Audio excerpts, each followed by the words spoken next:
विपक्षी पार्टियों की बैठक से पहले तेजस्वी यादव का बड़ा सियासी धमाका, बीजेपी के मुखबिर को रंगे हाथों पकड़ लिया।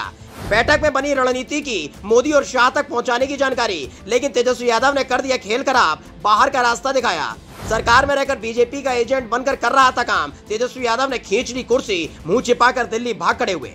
पिछले 9 साल के अंदर की सबसे बड़ी विपक्षी पार्टियों की बैठक पटना में हो रही है, जहां अलग अलग दल के नेता तेजस्वी यादव के बुलावे पर पटना पहुंचे हैं। सभी नेताओं को एकजुट करने की तेजस्वी यादव की कोशिश रंग लाई, लेकिन तेजस्वी की इस कोशिश पर पानी फेरने के लिए आखिर तक बीजेपी जुटी रही। कैसे भी करके सभी दलों में फूट डालने की कोशिश हुई तो कभी जांच एजेंसियों का डर दिखाया गया, लेकिन बीजेपी के सारे दांव, सारे हथकंडे धरे रह गए। जिसके बाद बीजेपी ने बिहार सरकार में अपने एजेंट को सक्रिय कर दिया था कि मीटिंग के दौरान बीजेपी के खिलाफ बनने वाली एक एक रणनीति की जानकारी उन तक पहुंचाई जाएगी। डील फिक्स थी, लेकिन तेजस्वी यादव ने बीजेपी का वो मुखबिर आखिरकार धर लिया। अगर तेजस्वी यादव ना करते सबसे बड़ी कार्रवाई तो बीजेपी के मंसूबे हो जाते कामयाब। एक झटके में खुल गया मुखबिरी वाला प्लान। हाल ही में आपको याद होगा कि बिहार के सीएम रहे जीतन राम मांझी के बेटे संतोष सुमन ने नीतीश सरकार से इस्तीफा दे दिया। ये इस्तीफा नैतिकता के आधार पर दिया गया और दोनों ही पिता पुत्र यानी कि जीतन राम मांझी और संतोष सुमन बिना हल्ला मचाए चुपचाप सरकार और गठबंधन से बाहर हो गए। इस मामले को न तेजस्वी यादव ने ज्यादा तूल दिया और न ही नीतीश कुमार ने इस पर कोई खास प्रतिक्रिया दी। हर कोई हैरान था कि एक मंत्री का इस्तीफा हो गया और कोई फर्क नहीं पड़ा।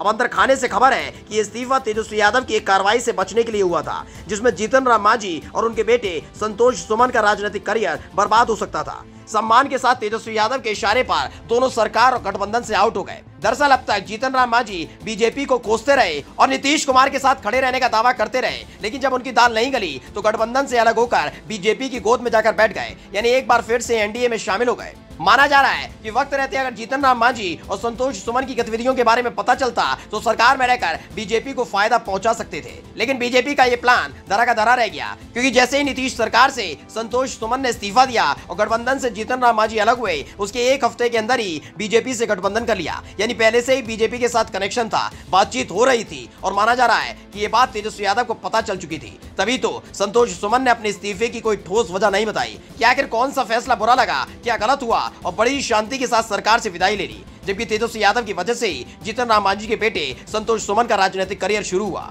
इसकी वजह से विधान परिषद के सदस्य बन पाए, नीतीश सरकार में मंत्री बन पाए, लेकिन एक बार फिर से गच्चा देने की कोशिश की तो तेजस्वी ने बता दिया कि राजनीति में ला सकते हैं तो बाहर करने में भी वक्त नहीं लगेगा।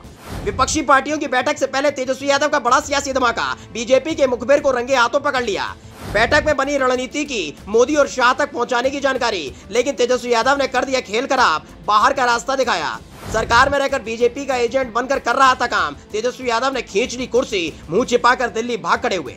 पिछले 9 साल के अंदर की सबसे बड़ी विपक्षी पार्टियों की बैठक पटना में हो रही है, जहां अलग अलग दल के नेता तेजस्वी यादव के बुलावे पर पटना पहुंचे हैं। सभी नेताओं को एकजुट करने की तेजस्वी यादव की कोशिश रंग लाई, लेकिन तेजस्वी की इस कोशिश पर पानी फेरने के लिए आखिर तक बीजेपी जुटी रही। कैसे भी करके सभी दलों में फूट डालने की कोशिश हुई तो कभी जांच एजेंसियों का डर दिखाया गया, लेकिन बीजेपी के सारे दांव, सारे हथकंडे धरे रह गए। जिसके बाद बीजेपी ने बिहार सरकार में अपने एजेंट को सक्रिय कर दिया था कि मीटिंग के दौरान बीजेपी के खिलाफ बनने वाली एक एक रणनीति की जानकारी उन तक पहुंचाई जाएगी।